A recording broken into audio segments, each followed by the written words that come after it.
Shikues, mirë se po takohemi në pjesën e dytë të programit të pasdites në RTK. Sot shënohet dita botërore e ndërgjegjësimit për autizmin. Autizmi është një çrregullim neurobiologjik që shkenca ende s'ka arritur të japë përgjigje të duhur rreth diagnozës dhe trajtimit të tij. Pra kjo do të jetë tema për cilën sot do të flasim me të ftuarat në studio.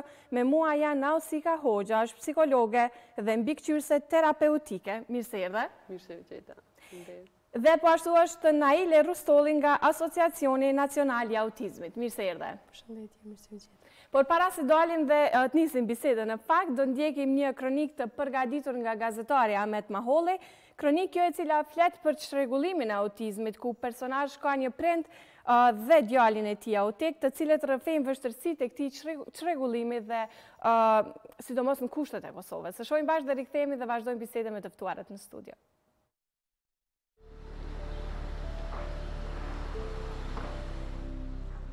Është ditë e premte dhe Shefqet Dolahin nga Prishtina po e shoqëron djalin e tij Albinin në Asociacionin Nacional të Autizmit. Këtë po e bën me qëllim që Albini të arrijë më shumë në edukim dhe zhvillim. Ai është i diagnostikuar me autizëm në vitin 2012 në institucionet shëndetësore në vend. Baba i tij Shefqeti thotë se nuk ishte dëgjuar më parë për këtë çrregullim, edhe në fillim ishte gjendur në vështirësi, derisa Albini kishte mësuar fjalët e para kur ishte 7 vjeç. Në fillim nuk kemi ditë dhe çfarë problemi ka, do të thotë kanë shoq ka qenë shumë nervoz, ndoshta shumë pak agresiv, ka qojt shumë, do të thotë ne kemi kontaktuar mjekët, në që do të thotë analizat, kontrollat, do të thotë tek pediatrin, neurologu, tek psikologu, do të thotë definitivisht ka marrë një diagnozë që është autizëm, diçka që për ne ka qenë e panjohur. Duke kuptuar më shumë për autizmin, Shefqeti ka vendosur që djalin e tij ta sjellë 2 herë në javë në këtë institucion që ofron shërbime terapeutike, profesionale dhe edukuese për personat me autizëm. Ai thotë se të qenit prind i një fëmije me këtë çrregullim është një sfidë jo e vogël, sepse kushtet dhe rrethanat në Kosovë nuk janë të favorshme. Çështja financiare është pika e parë, do të thotë shteti nuk pagun terapist, nuk ndihmon në këtë aspekt. Një terapist kushton me një rrogë minimal, do të thotë një terapist do të më paguë, do të i kanë ato. Prandaj është një punë shumë e vështirë. Në fillim anoku na kanë ndihmuar shumë. Në fillim kanë punu me punë vullnetare, falas. Shumicën e kohës për këtë rast, për Albinin, na kanë ndihmuar shumë me punë vullnetare, mandej me pagesa shumë minimale, se veç një kontribut e kështu me radhë. Na kanë ndihmuar shumë. Mirë, po për ndryshe unë me një pagë që kam të imën mujore, nuk ja arri qëllimit me imbulu shpenzimin. Dolahi shton se problem betet transporti, derisa kërkon nga institucionet relevante që familjet të cilat kanë persona me aftësi të kufizuara tu mundësohet që veturat e importuara të regjistrohen pa pagesë.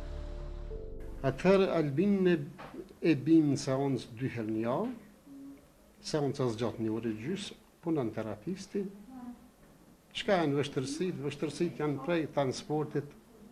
Do të thotë shpesh udhtoj me autobus, shpesh kam, do të thotë unë marr prej shkollës fillore, e marr edhe bi këtu, do të thotë seancën, mandej kështu me radhë, do të thotë. Në shkollë shkon për çdo ditë, plus shkollës do të thotë seancat i ka pas ditë, prej orës 1 deri në 2:30.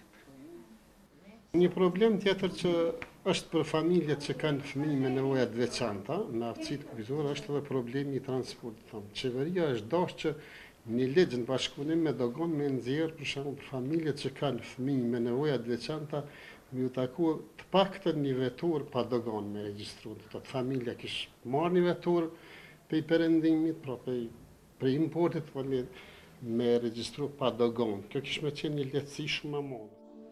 Terapeutistja Blert Gashi deklaron se Albini përkundër vështirësive ka arritur mjaft. Një gjë që e karakterizon binin është memoria fotografike shumë e lartë që e ka. Bini arrin që me mbajt mend renditjen, edukon 20 objekteve apo fotografive të ndryshme, duke përfshirë në to objekte të veprimeve, foto të shkronjave, të numrave apo thjesht foto të objekteve të ndryshme. Edhe pse nuk ka statistika të sakta se sa është numri i personave të prekur me autizëm në Kosovë, drejtuesit e këtij asociacioni kanë deklaruar se më së shumti trajtime terapeutike dhe edukative ofrojnë për personat nga Prishtina dhe Mitrovica. Ndryshe, autizmi është çrregullim neurobiologjik që veçohet me vështirësi në komunikim, ndërveprim shoqëror dhe sjellje të përsëritura dhe rreze të kufizuar interesash. Simptomat e autizmit fillojnë të shfaqen para moshës 2 vjeçare dhe shkalla e dëmtimit të këtyre 3 fushave dallon nga individi në individ. Gjithashtu, autizmi përkufizohet edhe si një çrregullim që karakterizohet nga dëmtimi cilësor i marrëdhënieve sociale, dëmtim cilësor i komunikimit dhe karakter të kufizuar dhe stereotipik të sjelljes. Rikthehemi në studio të nderuar shikues, ndoqëm kështu kronikën dhe kemi zgjedhur sot të flasim për ditën botërore të autizmit, me qenë se me 2 prill edhe shënohet kjo ditë. Atëherë me mua në studio janë Ausika dhe Nailja, e pam kështu kronikën, ndonë se flitet shumë dhe janë bërë edhe shumë fushata për ndërgjegjësimin për autizmin, por ende mbetet e vështirë identifikimin në fazën e hershme. Cila ndoshta do të ishte ajo simptom që do të na lehtësonte për të kuptuar nëse fëmia është autik? Atëherë duke marrë parasysh që autizmi është rregullim neurobiologjik dhe karakterizohet me vështirësi në komunikim, ndërveprim social dhe sjellje përsëritse. Kjo më mirë theksohet edhe në DSM-5, që është manual për diagnostifikim. Sipas hulumtimeve që e bën në Autism Speaks në Amerikë, dëshmohet qartë që identifikimi i hershëm do thotë na ndihmon edhe persona, familjes edhe komunitetit, fillimisht fëmijës me autizëm, shfrytëzimin e potencialit dhe intervenimit në nevojat se ku i ka fëmia. Do thotë atëherë mosha ideale varësisht prej përvojës po flas edhe kish me qenë 3 vjet e tutje. Nga 3 vjetë, do thotë mund të identifikohet nëse fëmia mund të disa hulumtime po mëna jetë cekin edhe ma heret, mirë po që na me qenë sigurt edhe duke ju personat që referohen, do thotë personat kompetent si që janë që kukën në psikiatrinë e fëmijëve, referohen fëmijët të cilët janë 3+, do thotë tutje që dyshojnë nëse ka fëmija elementet të autizmit ose jo. Po mirë, e përmendë pak më herët që është mirë që të identifikohet, do thotë qysh në fazat e hershme, por cilat janë ndoshta ato faktorët sinjalizues, ato simptomat e para që ndoshta do t'ju ndihmonte edhe prindërve për të diagnostikuar apo për të parë nëse fëmia është me autizëm. Po, siç e thej ka do thotë kontakti me sy është njëra prej do thotë simptomave, për shembull nëse fëmia ju shmangët kontaktin me sy, qoftë në bashkëveprim me tjetrin, ose në aspektin e përcjelljes një objekti, ose reagimin,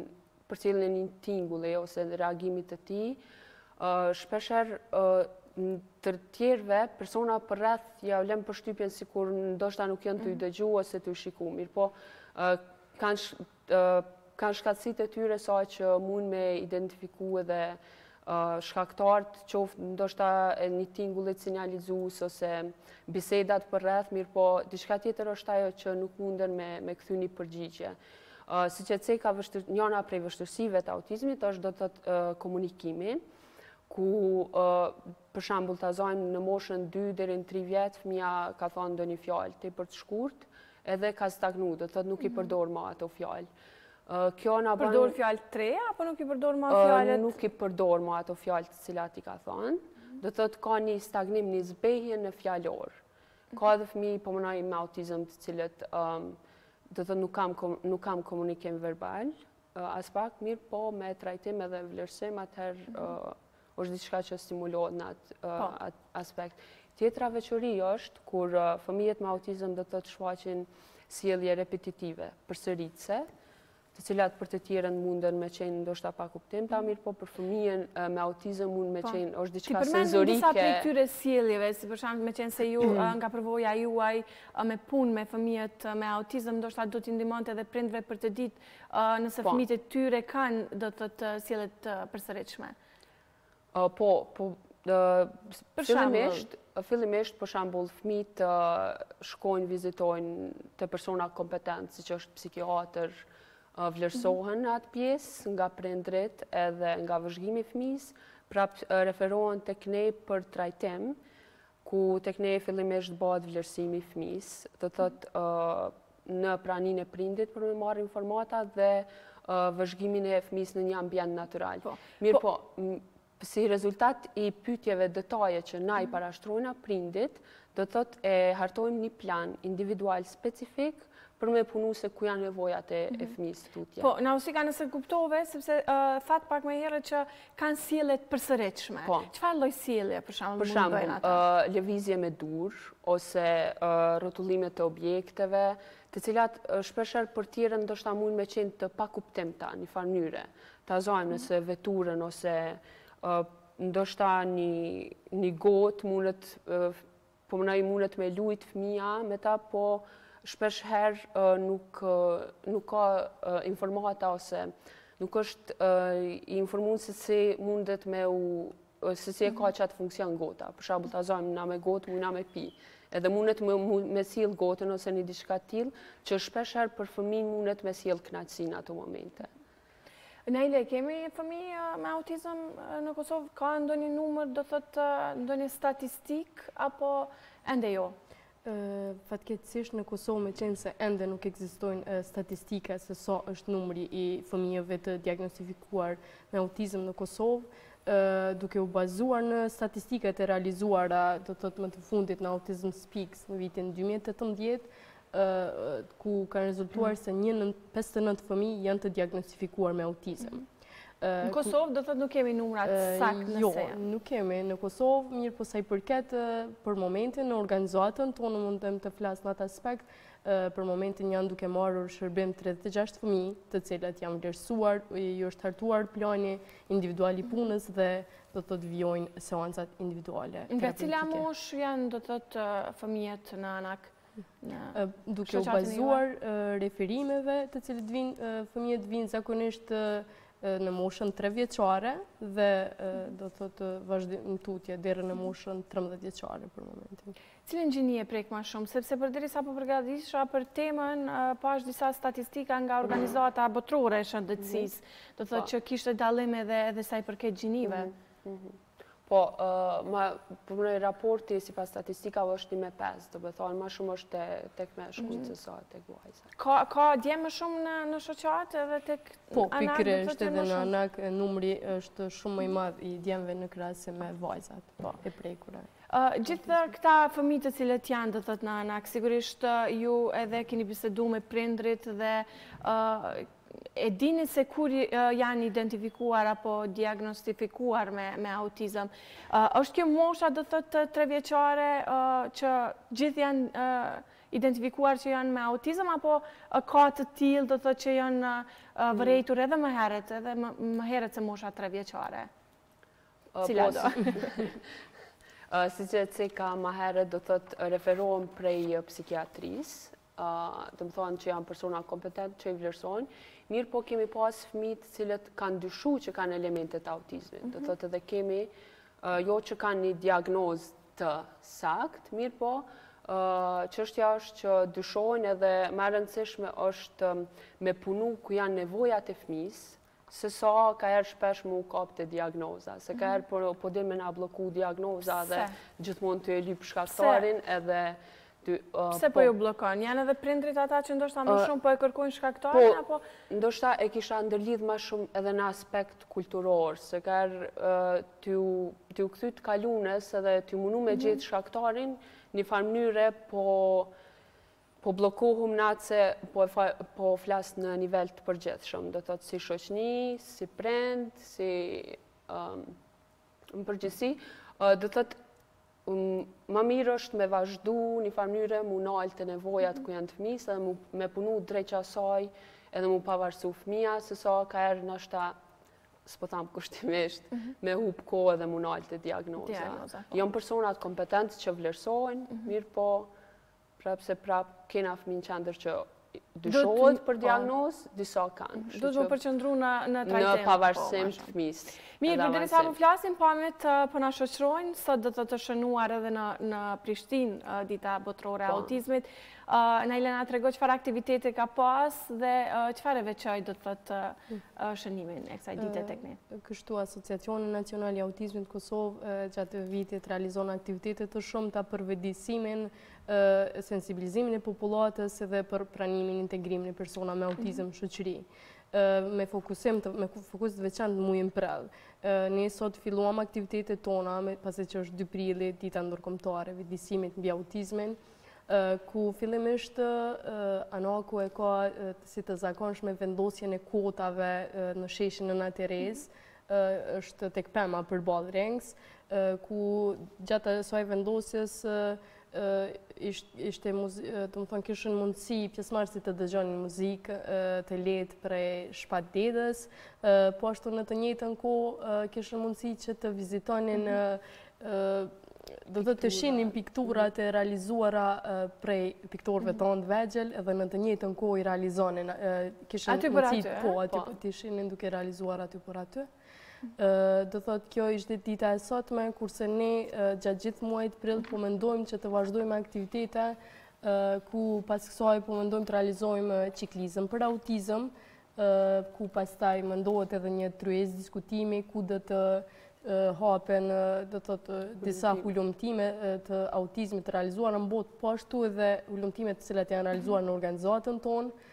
Të gjitha këto informate do jepen, do thotë, në vazhdim rreth datave dhe gjitha detajeve. Po Najle, sa ka njohuri për autizmin, do thotë, sa dinë qytetarët rreth autizmit? Në krahasim me vitet e kaluara, pasi që ne vazhdimisht realizojmë, do thotë, aktivitete sensibilizuese, po mendoj që popullata ka filluar vetëm se të sensibilizohet, të kuptoj, pasi që ka prind të cilët edhe pse ndoshta fëmiu vetëm se dyshojnë se ka elementet autizmit, vinë dhe kërkojnë vlerësim apo mendimin tonë. Kështu që ne do vazhdojmë prapë që popullata të sensibilizohet dhe do thotë të pranohen fëmijët me autizëm të inkuadrohen në shoqëri. Mirë, ka pas shumë dilema dhe është folur shumë që një prej shkaqeve që mund që një fëmijë që të diagnostifikohet me autizëm është edhe vaksina e cila mirët moshën 1 vjeçare. Shumë shpesh ndoshta kjo i ka bërë edhe prindrit të jenë në dilemë nëse fëmijës tyre t'ja japin këtë vaksinë apo jo. Ka diçka të vërtet në këtë, në usika është folur, ka diçka të vërtet apo jo? Duke ju referu sipas doktor Frez që është në kuadër të Autism Speaks në Amerikë, në vitin 2018 ka theksu që do të thotë vaksina që jepet në fëmijërinë e hershme nuk shkakton autizmin sipas tij. Do të thotë është supozu që vaksina që përbahen në mërkor, do të thotë është që kjo në foshnjëri, do të thotë që jepet fëmijëve. Mirë po e citoj prapë si referencë, po e marrë Autism Speaks nga statistikat e tyne. Mirë, ju besoni? Apo jo?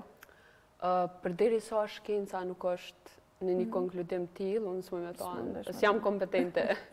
Mirë, shumë të tjerë i referohen edhe si sëmundje autizmit. Kjo nuk është sëmundje në fakt, është një çrregullim neurobiologjik, ashtu siç e quajtë? Çrregullim neurobiologjik, sipas DSM do të thotë 5, ku secili autizmi si spektër, do të thotë pse është spektër, secili fëmijë është i veçantë, secili fëmijë ka potencialin e vet, i ka karakteristikat e veta, edhe qëllimi i krejt kësaj është që na me shfrytzu qatë potencial të fëmijëve dhe me punu drejt asaj. Do të thotë me nxjerrë më të mirën për me u pavarësu fëmija. Po, mirë. Nëse i rikthehemi prapë vaksinimit, meqense se puna juaj është edhe me prindër, është edhe me fëmijë. Nga përvoja, çfarë thon prindërit? Dyshojnë në këtë apo jo? Kanë informacione të tjera? Po, prindrit ju referohen tash duke marrë parasysh zhvillimin e teknologjisë krejt kësaj edhe prind zakonisht munden me hulumtu edhe në internet, në për web faqe të ndryshme të cilat nuk e di sa munden me qenë ato të besueshme ndaj një informacioni ose jo, që kish me qenë mirë me qenë hulumtime gjurnale, të cilat mund me qenë ma të besueshme një hulumtim nëse umbrime një konkludim të Për çfarë thonë ata? Mirë, po, tash na nuk mund të marrë parasysh që fëmija e vinë 3+ në organizatë ose 2 e diçka, atëherë nuk jemi në atë pjesën, nuk kemi qenë ashtë në atë pjesën ku kanë qenë të hutu nëse me i vaksionu se jo. Mirë po, e kanë thjesht si një debat. E kanë atë dilemën nëse... E kanë atë dilemën nëse, si prend ashtë me i bashkëndje, munde me pas shumë dilema edhe lidhur me shkaktarë. Po e shprehin këta me ju? E shprehin një farë mënyre, po ku ne e servojmë ata që na me punu rreth potencialit fëmijës edhe ku janë nevojat, është më e rëndësishme se sa me pa cili është shkaktari. Po qëndrimi tepërt në smartphone, në telefonat, ndikon edhe kjo, do thëtë, sepse jemi dëshmitar të asaj që sot janë shumë të ekspozuar, sidomos edhe fëmijët e moshës të vogël pranë telefonëve të mençur. Mund ndikoj kjo edhe në zhvillimin e autizmit të këta? Në është zhvillimin e autizmit s'kisha thënë, mirë po e kisha cekë si kur munder me qenë si indikator në pengesën e stimulimit në komunikim. Do thot, nëse fëmija ka vokale ose potencial edhe nëse rrinë të ankohen në telefon, atër një farë mënyre po i servohet komunikimi, qoftë ndonjë ngjarje me veprim ose video, atër po i servohet fëmijës edhe një farë mënyre fëmija po është pasiv, ku nuk ka nevoj me komuniku me tjerë, se po qatë nevoj po e shvendos të shiku një video ose diçka tjetër. Mund vret edhe aty koncentrimi tepërt? Mund tjetë një prej shenjave? Po, tashti nuk muna me thonë veç në video. Koncentrimi tepërt ose fokusi i fëmijëve me autizëm në një pikë caktuar ashta, që shpesh është për fëmijën ashta është kënaqësi dhe mundet është më interesante edhe është njëra prej karakteristikave të fëmijëve. Mirë po, fokusi tyne në ashta disa fëmijë ju pëlqen vetëm ritmi i asaj melodie, jo teksti se qa po thuhet, ndoshta në lëvizje tepër detaje caktune që për fëmijën mundet me qenë interesante. Atëherë, cilat institucione janë kompetente për përcaktimin e diagnozës?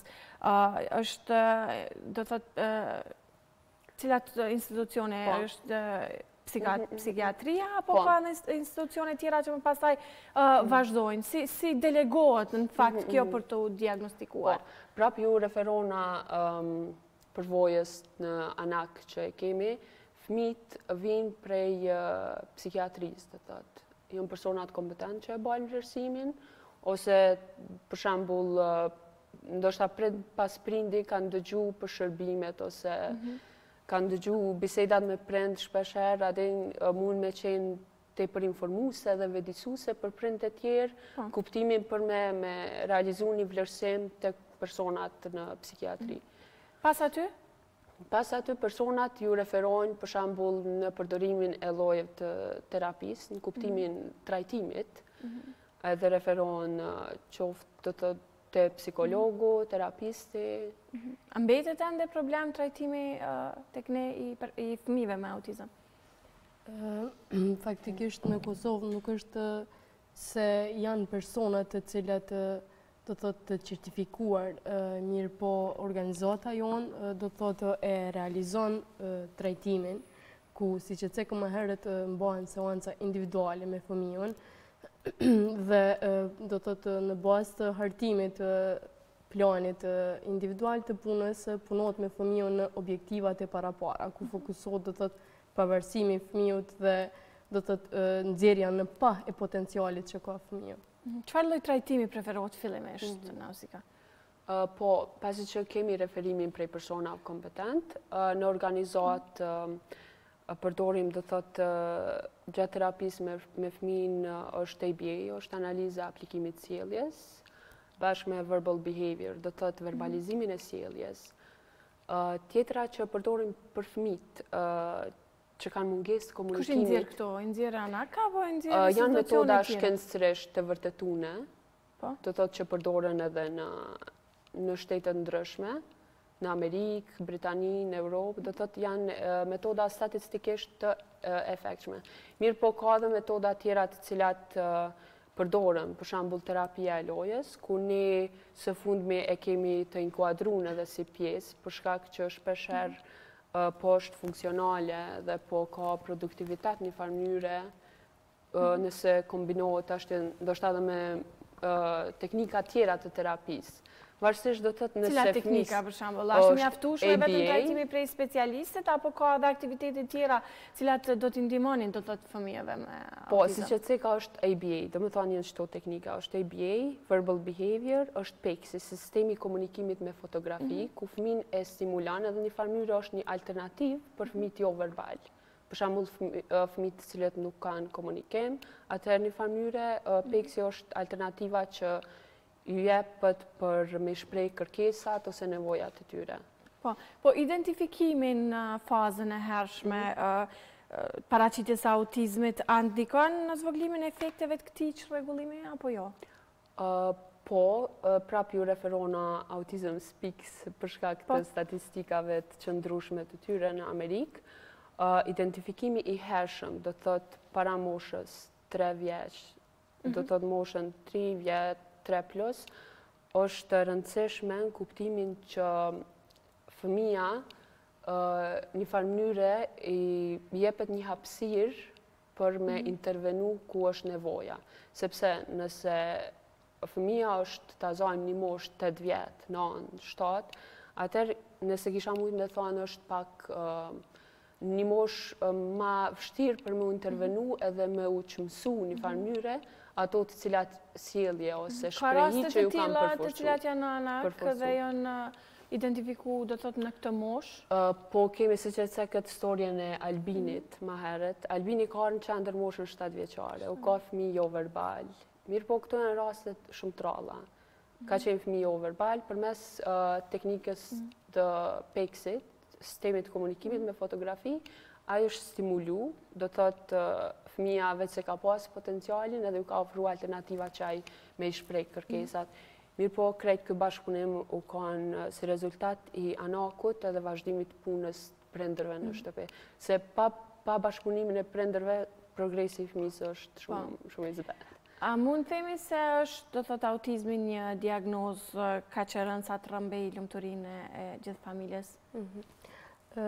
Fillimisht, patjetër pasi prindërit do të thotë fëmija e tyre diagnostifikohet apo pasi fillojnë shërbimin, struktura e tyre familjare ndryshon totalisht. Do të thotë duke u bazuar në atë se çka ne shohim çdo ditë, ka nëna të cilat e ndërprejnë punën vetëm për t'ju përkushtuar fëmijës së tyre, meqense dim se si që ceku edhe Nausika, vazhdimësia e punës në shtëpi është një nga kushtet më të rëndësishme për arritjen e objektivave të përcaktuara për fëmijën. Është e domosdoshme edhe nënat meqense dojnë që gjithkohën t'ja përkushtojnë fëmijës së tyre, ka nënat të cilat e lëmë punën edhe vazhdojnë përkushtojnë fëmijës së tyre. Po mirë, po si mund ndikoj kjo edhe tek fëmijët të tjerë pastaj të familjes? Sepse fokusimi dhe përqendrimi vetëm tek fëmija autik, meqense kërkon ndoshta më shumë trajtim, si mund ndikoj tek fëmijët të tjerë? Po, duke u bazu prej raportimet përditshme edhe po ju referona një studimit të cilin është bërë nga Artur Rada në vitin 2015 në Shqipëri, njëna prej pyetjeve të cilat ai ka përdorur që prindërit me u përgjigj kanë qenë si kanë ndiku, do të thotë fëmia të qenit e një fëmijës me një natyrë të tillë në jetën përgjithësi. Po. Shpeshherë përgjigjet kanë qenë nëse kanë pas edhe fëmijë të tjerë të cilët përveç fëmijës me autizëm, atëherë fokusi në mënyrë përgjithësia ka qenë komplet te fëmia me autizëm për shkak të kërkesave edhe të punës ma intenzive se sa fëmijë tjerë, dhe një farë mënyrë fëmijë tjerë do të thotë kanë qenë ma të lananash në kuptimin e fokusit më shumë tek fëmija me autizëm. Si mund ndikoj kjo tek ta? Tek fëmijët tjerë, po. Kjo mund të ndikoj se përderisa duke marrë parasysh që fëmijët përgjithësi kanë nevojë për një mbështetje emocionale, të vazhdueshme edhe një përkushtim të madh qoftë në rritjen e vetbesimit, qoftë një ngrohtësi nga prindja, atëherë është shumë e rëndësishme që ata me qenë kompetent për moshën që e kanë edhe vetbesimin. Po, me qenë se puna juaj është drejt për drejt me fëmijët me autizëm, çfarë mësonin të thotë nga ta? Cilat janë gjërat më të veçanta që i mësonin? Gjithçka mësonin. Për shembull, vetë faktin që çdo ditë, dhe jam shumë falënderuese, ku unë çdo ditë përballna me fëmijë të cilët janë shumë të sinqertë. Edhe e di që nëse mu mungon sinqeriteti, unë e di që kur jam punë, është fëmia që mu ma servojnë që atë pjesë. Tjetra është që mu personalisht edhe kolegëve tjerë na kanë zhvillu aftësinë e analizës në një shkallë më të lartë, në kuptimin që shpesh herë nashta duhet me analizu sjelljen se pse është e bë fëmia çat sjellje. Edhe në çet mënyrë do thotë ne kena mësuar dhe vazhdojmë me mësu hala. Qoftë prej fëmijëve dhe qoftë prej prindërve. Ka sjellje çuditshme ndonjëherë? Në çfarë kuptimi po mendon? Çuditshme, që si ka bërë ndonjëherë apo sepse mund të themi që autizmi ka dhe faza ndryshme apo kjo nuk qëndron? Nëse keni fjalën për autizmin për nëjë si natyrë në aspekt të faza që po thu, sjellje ndryshme nashta kisha mujt me thonë nëse varësisht prej situatave. Na thjesht duhet me analizu situatën sepse fëmia është e bën një sjellje të caktuar. Qoftë një sjellje nga përvoja, sfiduese, ka pas situata të tilla në anak, në shoqat, që ndoshta ju kanë shtyt mendoni dhe ta analizoni edhe më shumë po pse ka ardhur ose ju ka ndihmuar edhe juve që më lehtë ta trajtoni si dukuri. Siç e theka, do thotë analiza paraprake një sjellje të fëmijës është shumë e rëndësishme. Do thotë analiza e faktorëve të tjerë. Për shembull, nëse një fëmijë tankohen e ka gjujt qoftë një laps ose e ka gjujt një lodër, të azaj momentit që na kur e kena thonë me plotsu puzzle, po e marrë si shembull, a gjithmonë e ka gjujt. Nashta e ka gjujt për arsye ndryshme. Të azajmë, e ka gjujt nashta se don me ikë fëmia detyrës edhe me qatë mënyrë mundet me bën një sjellje të padëshirueshme. Ose për shembull në situatat kur fëmia ka dashur hala me qëndru një aktivitet që aje dëshiran, ndoshta i ka gjujt objektet, ose ka fillu me qajt, mirë po ka situatat cilat do thotë edhe i shprejnë kërkesat e tyne, duke ja ofru në alternativ tjetër. Po, a ka Kosova kuadrë dur për trajtimin e autizmit? Cila do mund të folë? Po, si që ceko dhe Nili ma herët, do thotë ende nuk ka persona, më me thonë, certifikun ose diçka tillë. Po sa e vështirëson kjo punën me pastaj, më qenë se nuk ka kuadro dur, sa e vështirëson punën me këta fëmijë? Kuadro dur nashta kisha thonë vetëm në aspektin e certifikimit, që është diçka si dokument, mirë po duke ju bazu përvojës, përvoja është, menoj që është thelbi kryesor që me njoftë natyrën e fëmijëve me autizëm. Si duhet jetë komunikimi i mësuesit me një fëmijë autik? Me qenë se Nausika ka qenë përgjegjëse në aspektin e shkollës, besoj se... Po, në bashkë edhe Nili ma herët veçëm e diskutum kështu mi dha dhe disa ideje dhe duke u bazu edhe prej përvojës, o shumë i rëndësishëm, do tëtë njona prej fushave ku vlerësohet fëmia, është do tëtë edhe aspekti shkollës. Nëse fëmia është inkuadrun në shkollë, atëherë është shumë e rëndësishme. Pse është e rëndësishme inkuadrimi? Sa po bëhet edhe me inkuadru ata në shkollë? Në vitin e kaluar si organizat kemi realizu 35 vizita. Do të 35 vizita varësisht ku i kena pas të inkuadru në fëmijët që në kopshte ose në shkolla. Edhe u hartu plani bashkë me mësuesen ose edukatorën, ku kena marrë informata cilat janë vështirësitë e tyne. Kena hartu planin i cili e lehtëson qasjen e fëmijës edhe lehtëson informimin e mësimdhënësave se si të sillen në situata konkrete me fëmijën. Do thotë përfshirja në shkollë është shumë e rëndësishme në kuptimin që fëmia modelon ka një vetbesim të nalë se njët i inkuadru në shoqëri, që kjo është njëna prej ku shoqëria sensibilizohet për natyrën e tillë. Një farë mënyre edhe fëmijët e tjerë me zhvillim tipik kanë një kompetencë sociale më të lartë, sepse ndihen më vetbesim, kuptimin që ju ofrojnë ndihmë, edhe e kanë një bashkëpunim me fëmijët e tjerë. Edhe ndihmon në socializim të fëmijëve, do thotë. Fëmijës me autizëm e të tjerë. Nëse flasim për anak, do të thotë sa herë vinë gjatë javës fëmijët në shoqat? Kanë ndonjë kohë apo është e caktuar kjo? Apo kjo varet edhe nga dëshira e prindërve dhe mundësive tyre? Duke ditur se nuk është se ka do të thotë përkrahje nga institucionet shtetërore, prindërit e sjellin fëmijët varësisht nga mundësitë e tyre. Ka fëmijë të cilët vinë do të thotë 5 herë në javë, 3 herë, 2 herë në javë. Seancat janë 90 minutëshe, ku mbahen seanca individuale me fëmijën. Në kuadër të kësaj do thotë realizohen edhe seancat do thotë nga ekipi multidisiplinar, ku bëhen seancat logopedike dhe ergoterapeutike. Do thotë bëhen vlerësime, rekomandime dhe bëhet mbajtja e seancave. Do thotë ky numër ndryshon varësisht, nuk është se të gjithë fëmijët janë të do thotë vinë në ditë të njëjta, apo ka numër të njëjtë shërbimi. Po përveç trajtimit, çfarë lloj aktivitete tjera ka që i bën ata, do thotë, t'ju duket më interesant dhe të vinë me qejf aty? Siç e ceku edhe kolegja më herët, ne do të në kuadër të terapive të cilët punojmë edhe terapinë e lojës, ku mundohemi vazhdimisht të gjejmë motivin e fëmijët dhe do thotë që fëmijët ta kuptoj që aty po vjen të mësoj diçka, po në të njëjtën kohë dhe kënaqet edhe luan, do thotë të bëhet një vend është i dëshirueshëm për to. Do thotë në kuadër të kësaj realizojmë ndonjëherë edhe aktivitete grupore, ku mundohemi do thotë me aktivizu fëmijët, meqense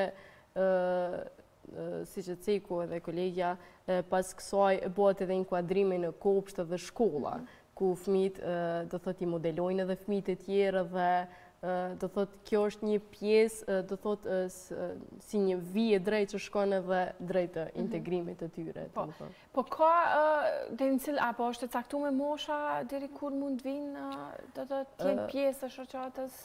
Faktikisht për momentin jo, startojmë nga 2 vjet e gjys apo 3 deri do thotë japim shërbime për fëmijët me autizëm, gjithsesi për personat me autizëm, nuk është që ka një moshë të caktuar. Si është reagimi i shoqërisë ndaj një fëmije autik? Reagimi i shoqërisë, po ju referona në fillim, do të thotë para 6 vjete. Kjo ka ndryshu, do të thotë sot, me qenë se po i referosh. Po ju referona në kuptimin sa u rrit fillimisht numri i fëmijëve që marrin shërbim, që është një prej faktorëve që shoqëria, qoftë komuniteti, prindrit, një farë mënyre janë vedisu për natyrën e tillë. Shoqëria, po ju referona kur na shpesh herë dalim me fëmijën që mu adaptu, për shembull, nëse një objektive ka generalizu në qendër, po nëse një objektive ka mësu në qendër, ajo duhet generalizohet edhe në ambiente tjera. Edhe zakonisht e vrej që shoqëria është ka një mirë kuptimin edhe nëse fëmija e realizon një sjellje të padëshirueshme që ndonjëherë mundet ndoshta me mu shfaq, ka një mirë kuptim në atë se do thotë thjesht është diçka që është e zakonshme, mundet me kanë ndoshta shpesh një sjellje padëshirueshme ose do thotë është më e kuptueshme tani, ka një vetëdijsim më të madh apo jo? Po, në mënyrë indirekte, përderisa statistikisht s'mujna me thonë kur gjë se mugojnë statistikat, mirë po nga vëzhgimet e dallojnë që do thotë ka një mirë kuptim prej shoqërisë. Nëse flasim për prindrit, cili është bashkëpunimi i tyre, do thotë me anak, ka prindër të cilët vazhdojnë të fshehin fëmijët e tyre të cilët janë autik, apo kjo ka ndryshuar sot? Këtu mund t'i referohemi pak kontekstit kulturor, ku në Kosovë është pak e vështirë të pranohet se fëmija i ti është duke u trajtuar apo është me autizëm. Mirë po, si që ceku edhe në usika më herët, puna jonë profesionale do ishte më pak e kompletuar pa bashkëpunimin prind anak. Me qenë se është e domosdoshme për arritjen e objektivave të fëmijët që prindrit pa tjetër që t'i punojnë ato edhe në shtëpi, në mënyrë që të realizohen me situata ndryshme, me personat të ndryshëm. Pa ata mes vete janë socializuar, sa i përket do thot brenda shoqatës anak njëri me tjetrin? Po mendon fëmijët? Po fëmijët.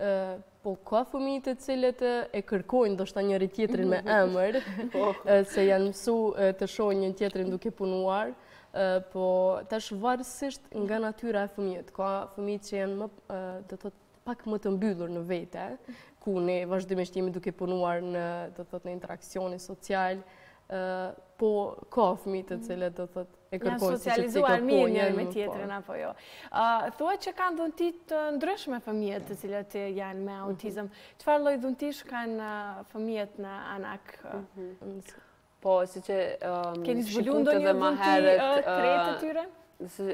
Realisht ata thjesht e kanë pas fëmijat dhunti edhe kanë, mirë po që kanë na si përgjegjës, si shoqni, dhe një farë mënyre si profesionista mrena anakut, kisha cek që na duhet me pas përgjegjësi që me zbulu potencialin e fëmijëve edhe me ja ofru që ata hapësirë.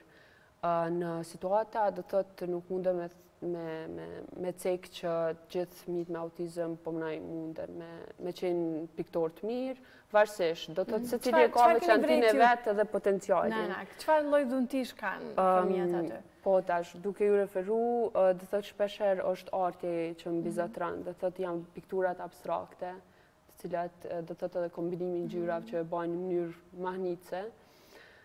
Tjetra një vesh të mirë për muzikë, melodi, të cilat do thotë me nota, jo munges nota, nëse një melodi për shembull e ndëgjon një fëmijë, atëherë të njëjtën mundet me realizu. Po. Mirë po, po e cekin në nivel të përgjithshëm si natyrë e tillë, janë do thotë situata dhe fëmijë trallë që posedojnë dhunti të tilla. Kemi fëmijë që kanë mbamendje, do thotë memorie fotografike, që munden me mbajnë vend 25 fotografi i radhazi, edhe mu shpesh mu ka dash me shkru, se unë s'jam gjendje me mbajnë mend qatë pjesë. Sa mbajnë ata? Po, sa mbajnë mend disa prej fëmijëve me autizëm. Po, përmendëm prindrit pak më herët, është i mjaftueshëm angazhimi i tyre në këtë drejtim? Kanë informata, kanë njohurit mjaftueshme, apo ndonjëherë ndoshta edhe nga i shqetësimi, nuk dinë se si të veprojnë dhe çfarë të vendosin? Po, tash, duke u mundu me bashkëndje me prindrit për shkak të subjektivitetit, shpesher mundet me kanë një mënyre vështërsi për me sfidu fëmijën një sjellje caktune, ose me realizu një teknik të i për mënyrë strikte, varësisht nga asaj se çka u sugjeru. Në përgjithësi në anak, kemi bashkëpunim me prindrit, dhe thotë, kisha mujtë me thonë shumica aty ne vazhdojnë punën, mirë po unë e shoh arsyeshme hala me vazhdu me punu. Edhe me qenë në kontakt të vazhdueshëm me anakun ose qoftë me persona tjerë të cilët punojnë, jo veç anakut, po dhe prind tjerë ku marrin shërbim. Po ka pas raste kur prindrit i kanë tërheq fëmijët nga anak? Zakonisht kjo ka ndodhur si arsye do thotë për shkak të gjendjes jo të mirë financiare. Vetëm deshta me shtu këto prindrit fillimisht kur vinë anak, do thotë pas vlerësimit dhe pas marrjes së planit individual trajnohen. Do thotë mbahet trajnimi për prind rreth qasjes ndaj fëmijëve dhe vazhdimësisë së punës në shtëpi. Ku pastaj 2 javë të para prindrit hyjnë vazhdimisht në seanca, ku e shohin terapistin. Do thotë janë bashkë me fëmijën. Po, janë bashkë me fëmijën, e shohin terapistin duke punu edhe marrin rekomandime të vazhdueshme.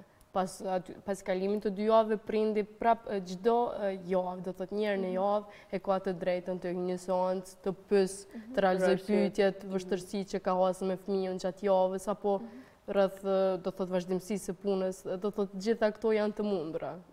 Për arsye të progresit të fëmijës. Mirë po kena dhe situata dhe raste ku ndonjëherë shpesh prind ndoshta nuk nuk janë edhe shumë bashkëpunues. Do të thotë ECK-a ku që janë janë edhe dilemat e tyre, apo bashkëpunues. është kjo ndoshta ai stresi apo shqetësimi që e kanë dhe ajo ngarkesa që e kanë. Po munden me qenë apo kanë faktor të tillë, dilemat të po tjera? ka edhe faktor tjerë. Tash po ju referona kulturës në Kosovë, edhe që jetojmë me një shoqëri kolektive, ku mrena bashkëjetesës ka përpos familjes ngushtë, është edhe familja e gjerë, ku përfshihet hall, agjallar, gjëshër, edhe shpeshherë për shkak të dëmshurisë tyne që kanë për nipin edhe mbesen, ose qëndrimet e tyre, shpeshherë ndin me vështirësu procesin nga se që ka u sugjeru të prend. Do thotë nuk është mirë që ndonjëherë ta shprehim dëmshurinë në këtë formë apo jo? Po dëmshurinë prapë e shprehim për shkak të Jo, foli për familjen e gjerë. Mirë po, dëmshuria shpeshherë din me na bloku në drejtim të asaj se çka jemi duke punu me fëmijën. Çfarë lloj raste keni pas raste të tilla? Po, ku janë ngatru me mendime prindrit? Po, është e zakonshme ku prindrit për shkak të subjektivitetit nuk munden ashta me pa fëmijën të ju sfidu ndoshta një sjellje caktuar, ta zojmë nëse fëmia është duke qajtë për me marrë një çokoladë, atëherë na nuk e dhajmë çokoladën derisa fëmia qetësohet, për shkak që fëmia me reflektu që okej, kur po nalën po marrësh ato që po duhet. Në një farë mënyre, sidomos në fazat e para, shpeshherë prindrit e kanë vështirë që me pa fëmijën ndoshta të qajtë, ose se ju kanë ofruar ndoshta shumë mundësi edhe kërkesa pa iniciativë të fëmijës. Mirë po është proces, ku edhe prindja edhe mirë po si kërkesë që a kisha thënë është që bashkëpunimi është ideale për progresin e fëmijës, do të thonë me prindin. Po, sigurisht është një temë e gjerë dhe ndoshta do duhet edhe më shumë kohë për ta diskutuar, por jemi krejt në fund cili do të ishte mesazhi juaj, po nisim me ju, Naile. Okej, ne edhe këtë vit do thotë për muajin prill kemi moton autizmi është veçanti dhe jo kufizim. Do kishte qenë kërkesë pranimi i personave me autizëm me unikalitetin e tyre, me veçantitë e tyre, për atë që janë, dhe jo të shikohen të thotë nga një perspektive gabuar. Mesazhi ndoshta kish mujt me kanë thjesht vetëm jep një hapësirë vetës edhe persona me autizëm që me njoft njëri tjetrin. Faleminderit shumë që gjatë kohë të jeni pjesë e Imazhit. Faleminderit për gjitha këto informacione dhe ju përgëzoj për punën që po bëni. Sukses në punë. Të nderuar shikues, këtu po e përfundojmë emisionin për sot. Imazh vjen sërish nesër dhe me ju do të jenë kolegët Bashkim Vishaj dhe Arlinda Sejda. Bashkë mirupafshim.